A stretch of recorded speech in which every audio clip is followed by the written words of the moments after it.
नमस्कार दर्शकों, आज मैं आपसे एक बात शेयर करना चाहता हूं कि आज से 2 दिन पहले मैंने एक वीडियो डाली कि क्या आपकी कुंडली में प्रेम विवाह का योग है। तो मुझे एक बात याद आई कि आज से 8-10 महीने पहले मुझे एक जातिका ने, बठिंडा की रहने वाली जातिका थी, उसने अपनी कुंडली का एनालिसिस करने के लिए कहा और उसने भी यही कहा कि क्या मेरी कुंडली में प्रेम विवाह का योग है। तो उसने पहले भी 2 एस्ट्रोलॉजर से अपनी कुंडली का एनालिसिस करवाया था, लेकिन उन्होंने कहा था नहीं है। तो जब मैंने देखी तो मैंने भी कहा कि आपकी कुंडली में प्रेम विवाह का योग नहीं है।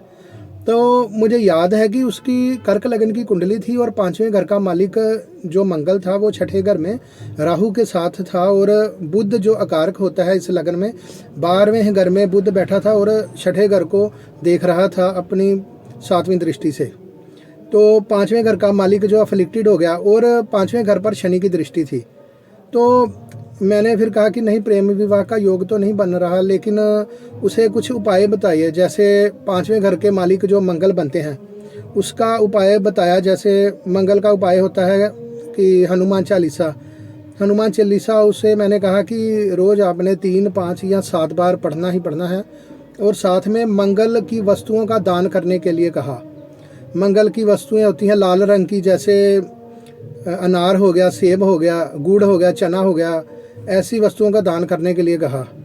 तो गुड़ चना बंदरों को खिलाने के लिए कहा था। तो उसने ऐसा ही किया। 6 महीने तक उसने ये उपाय किए।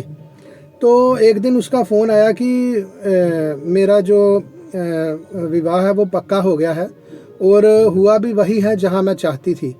तो मैंने कहा ये तो बहुत अच्छा हुआ।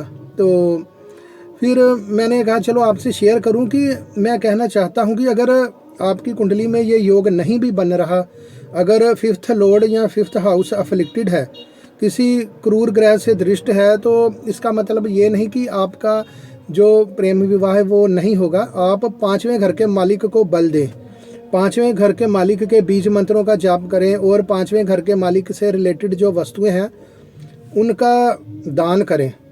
अगर वो ख़राब है तो आपका 5वां घर बली हो जाएगा। तो दर्शकों, मैंने कहा चलो आपसे शेयर कर दूं ये वीडियो। आज के लिए बस इतना ही, फिर मिलेंगे। नमस्कार।